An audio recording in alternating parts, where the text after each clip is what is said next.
kind of a shock and awe crackdown, because this is the one thing that Donald Trump can do while he's in office, right? Mhm.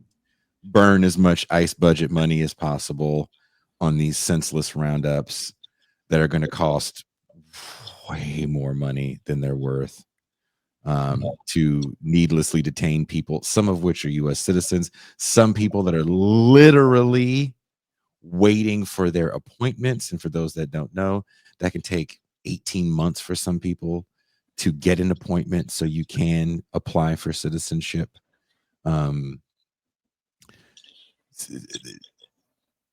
With this conflict, we're going to see more global refugees, and we're going to see more degradation of the environment.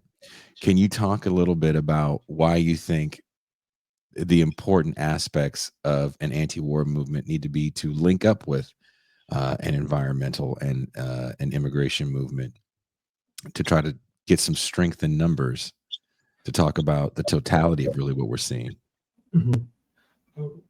Well, I think anti-war can be a unifying factor, as it was in the 1960s. In the 1960s, you had very vastly different parts of the population did not exactly love each other normally. Like, you had the Quakers and Amish who were anti-war, and then you Yeah. had the hippies, the gays, Marxists, and the civil rights movements. And you had anti-war conservatives, a minority of them, but opposition to the Vietnam War seemed then to unify heterogeneous forces in society, and I think it can do that again. For one, the U.S. military and its constellation of overseas military bases. This is uncontroversial. It is the leading consumer of jet fuel, Mm-hmm. and jet fuel is one of the major offenders when it comes to the environment, more so than the automotive industry. So you can't have an ecological movement without challenging the war machine. Also, of course, nuclear, the, the, nu- the danger of nuclear war is, of course, very clearly an environmental cataclysm that's much more menacing than any modern day nuclear power plant. And on the other, and also, and on the other hand, immigration, mass immigration, is it's very clearly linked to the economic and geopolitical warfare. I mean, the major numbers on the U.S. border, which has been kind of low to middle intensity war zone for a very long time, not only under Republicans, has there been a staggering amount of death on the U.S.-Mexico border. A very high number of what they call encounters in the language of ICE, I guess, in the language of other encounters of undocumented people trying to cross. Overwhelmingly, these are Venezuelans, and then Mexicans, which makes sense because they're on the border. And there's a very high number of Cubans as well. And so these are countries that have been under a great deal of duress because of financial blockades. I'm not saying that Maduro and the Venezuelan military are. I'm not exonerating them of their role when it comes to the chaos in Venezuela, but it's very clear that the sanctions that have prevented people with diabetes from getting their insulin. I mean, a diabetic who's told you're not going to get insulin in Venezuela, there's no medication entering the country. Yeah. You can either walk through Panama to the border, Jesus, or you can stay here and die in pain. Many of them choose to walk, and so that's a form of warfare, and that's a policy that's very clearly driving mass migration. So I think that if, like Rosa Luxemburg, she said that the task of radicals is to educate and organize the workers, educate and organize the oppressed, educate and organize. And so I think if there was some kind of effort to talk to people who are angry about mass migration and to help them understand that Trump's, macho show, like the sting operations from that's like, these Bruce Willis type of crackdowns on immigrants are it's a spectacle, and Trump is pursuing spectacle. However, none of that is going to work as long as there's geopolitical chaos worsening in the world.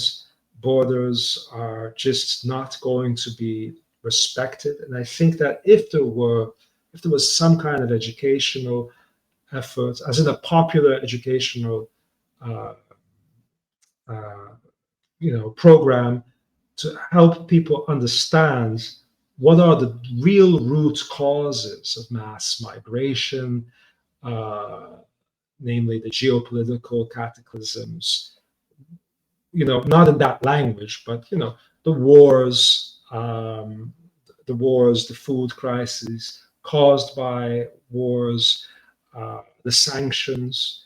In the case of Venezuela, it's very obvious. In the case of Cuba as well, Cuba. In the case of Puerto Rico, I don't know what percentage of the population, but a very staggering part of the Puerto Rican population has left. Of course, Puerto Rico is not under sanctions; it's under a different kind of austerity, regime as part of the U.S.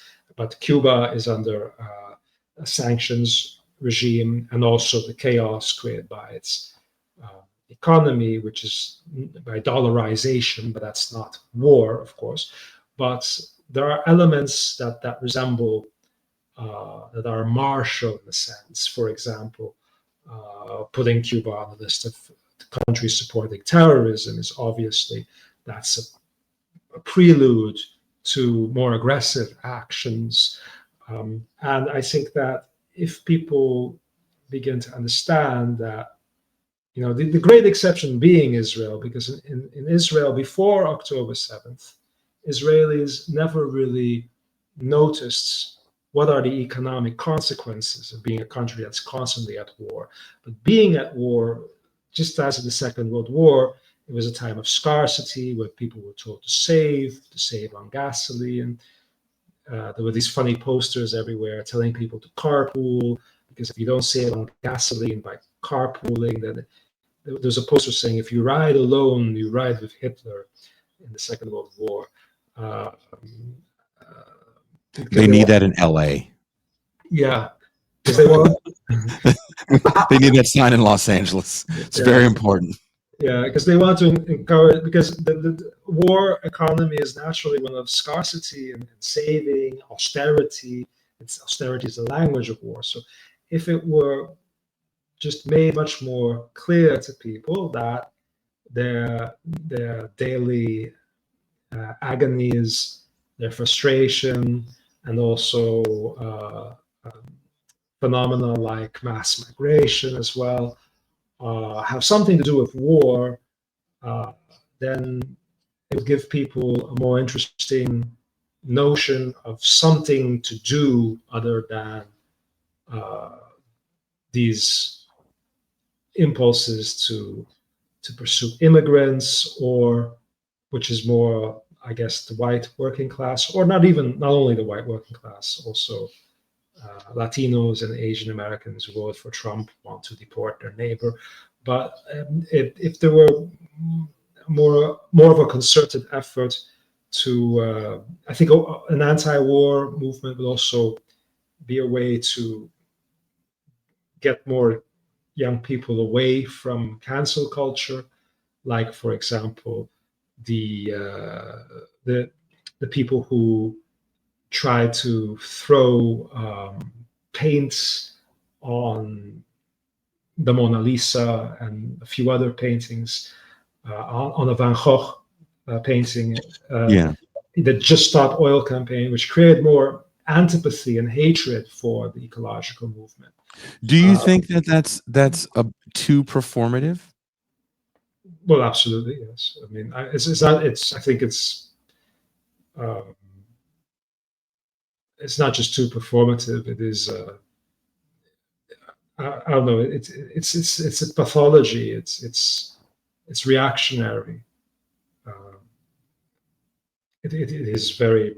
I find it very menacing because I am an artist. So that's why I find it menacing. But many artists participate very eagerly in cancel culture. Um, and it is a kind of desperation. It's a form of decadence, I think. It's decadence that is part of the immorality of taking up all kinds of political lifestyles during a time of wars, but not taking any responsibility to try to do something or at least acknowledge these wars should be the priority.